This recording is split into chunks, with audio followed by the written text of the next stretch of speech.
por acima de tudo, amor. Bem, quando eu terminei a expressão que eu estava usando, que o Dr. Carlos me fez eu ter uma visão completa e da importância que um hospital chamado de amor, ele tem que ter a responsabilidade de todo começo, meio e fim. E eu me lembro que, por falta de dinheiro, pela miséria que o SUS paga a gente não imagina o tanto que seja importante essa equipe multidisciplinar. Bueno, você teve muita importância na formação desse projeto, de ser o que ele é, um grande projeto, um orgulho para o Hospital do Amor, mas você lembra que você me explicava a importância de ter essa equipe completa e que nós pagamos um preço caro disso porque a maioria dos serviços no Brasil não tem essa equipe completa e então a demanda para nós, a fila é muito grande, ninguém imagina por que essa fila. Nós chegamos aqui há 22 anos atrás, né, já tem um bom tempo. Uma bagagem. E o hospital estava já, não vou dizer começando, né, mas assim, a grande expansão do hospital tinha acontecido há 2, 3 anos de quando eu cheguei, então as equipes estavam sendo formadas e eu vim de São Paulo para cá, do Hospital Zé Camargo, e a ideia era formar um grande centro no interior, uma vez que as informações que a gente tinha do hospital eram muito boas. E realmente o que eu tive aqui foram só surpresas boas, à medida que a gente foi apresentando para o senhor Henrique como que era formado um grande serviço de cabeça e pescoço.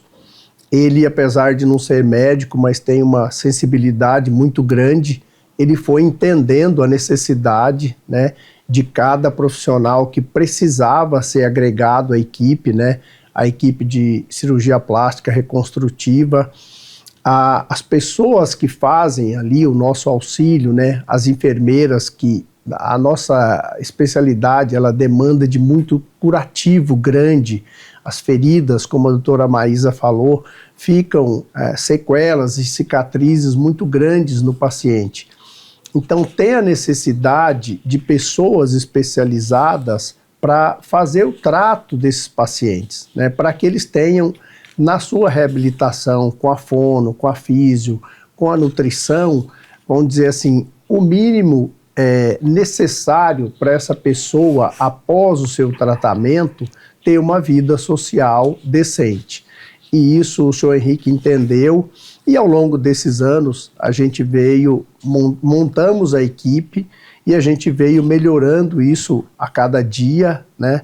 Então, nós temos aí a doutora Maísa, que é a mais nova integrante da equipe, já veio para a equipe com uma formação diferente que nós introduzimos no Brasil, né? Isso é uma inovação do nosso serviço, que é o próprio cirurgião de cabeça e pescoço fazer a reconstrução.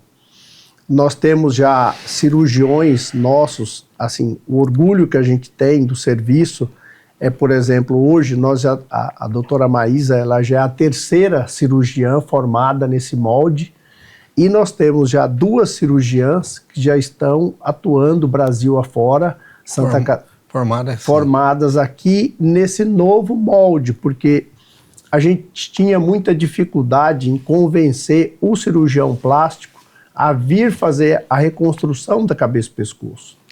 Porque é muito mutilada. Vocês não imaginam de que assistir uma cirurgia dessa patologia, o tamanho do desmanche que eles fazem. Doutora Maísa, é importante a gente ressaltar aqui, nós estamos falando no mês de julho, quais os fatores que levam mais as pessoas a ter o câncer de cabeça e pescoço mais comum? O principal fator de risco, né, é o cigarro. Qualquer forma aí de tabaco, o principal é um fator de risco tão simples, né, da gente modificar. A principal causa também é o consumo de bebida alcoólica, o consumo exagerado de bebida alcoólica. E a maioria que fuma faz os 2 juntos. A maioria são os 2 juntos, então assim, um paciente que fuma, ele tem até 25 vezes mais chance de ter o câncer de cabeça e pescoço do que a população que não fuma. E quando somado ao álcool, isso aumenta ainda mais. 25% a mais? Até 25 vezes a mais. Nossa, mais chance de ter o câncer. Não é 100% a mais, é 2.500 vezes a mais. Eu acho que uma coisa interessante, né, mas da gente chamar a atenção, é o chamado cigarro eletrônico. Sim, Esse com é outra certeza. bomba. Porque muitas vezes a pessoa fala, o câncer de cabeça e pescoço só dá em quem masca fumo, quem fuma paieiro, né? E aí hoje a gente vê na nossa juventude aí muito disseminado o cigarro eletrônico. Está muito forte isso. Então, assim, lembrar a população de que a indução do câncer de cabeça e pescoço no cigarro eletrônico é Também a mesma existe. coisa. Sim. Bom, então nós vamos ter que agora dar a oportunidade das pessoas assistir uma matéria numa entrevista com a equipe de odontologia que atua diretamente no programa de rastreamento, que tenta descobrir esse câncer bem no começo para depois não sofrer a consequência do tamanho. Você vê que até os cirurgiões plásticos, eles não aderem a reconstruir um desmanche, porque a cirurgia deles é um desmanche. É a mesma coisa que você pegar um carro e fatiar as peças. Então fica aí que vocês vão gostar dessa matéria e nós vamos aproveitar a sabedoria desses mestres aqui na cirurgia e passar para nós a responsabilidade sobre esse câncer.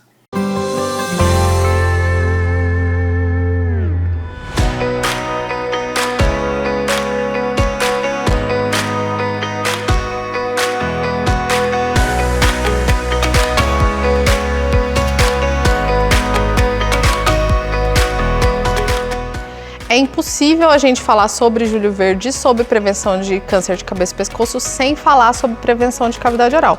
Por isso eu estou aqui com o Dr. Fábio e com a doutora Fabi, que são os especialistas e vão conseguir falar tudo pra gente sobre o assunto. Muito obrigada por terem aceitado conversar com a gente. Obrigado, Carla. Doutor, vou começar com o senhor. Queria que, quando a gente fala basicamente de câncer de cabeça e pescoço, às vezes parece que a gente não está falando da boca, né? Mas qual que é a importância da gente falar sobre prevenção e sobre o rastreamento do câncer bucal? Quando a gente fala de câncer de cabeça e pescoço, quase 90% deles é câncer de boca. Então a gente tem que pensar que nós estamos falando de uma doença comum, que representa o 5º tumor mais frequente, né, segundo o INCA. Nós estamos falando de uma população vulnerável, uma população que é refratária a todo e qualquer programa de rastreamento. Então, para termos essa população conosco, nós temos que buscar. E outra coisa importante, é um dos tumores que nós temos prevenção primária bem estabelecida. Nós sabemos que o fator de risco é importante, a exposição ao cigarro, a exposição ao álcool, principalmente.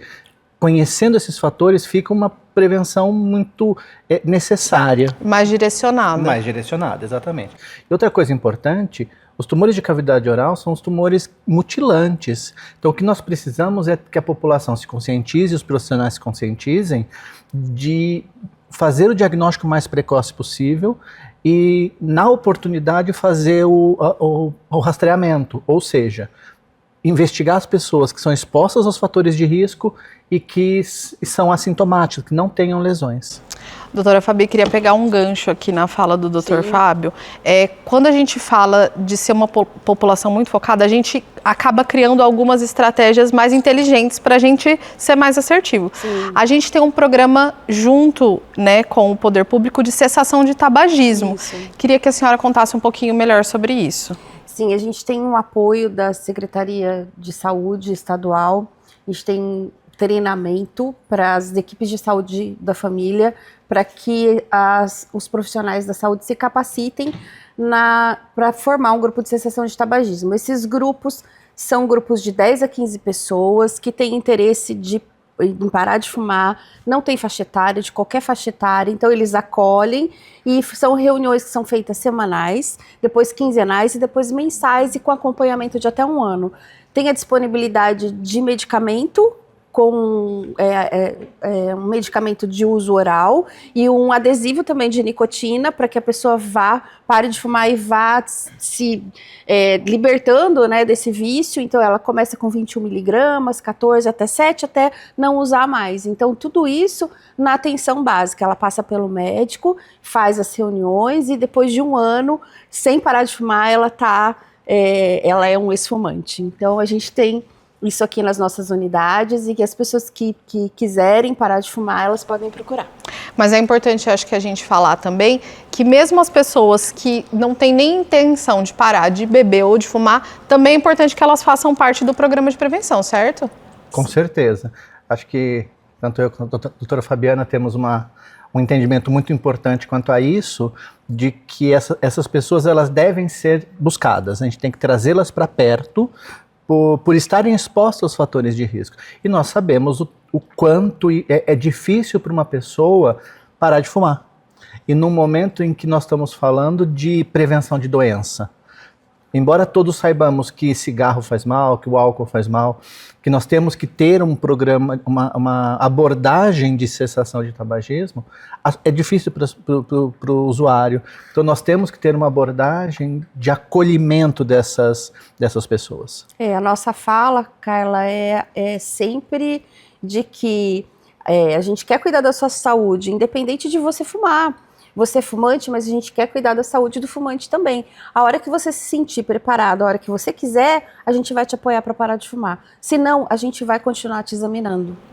Bom, é isso. O programa de Julho Verde continua. Fica aí que tem muito mais coisa para vocês. Por acima de tudo, amor.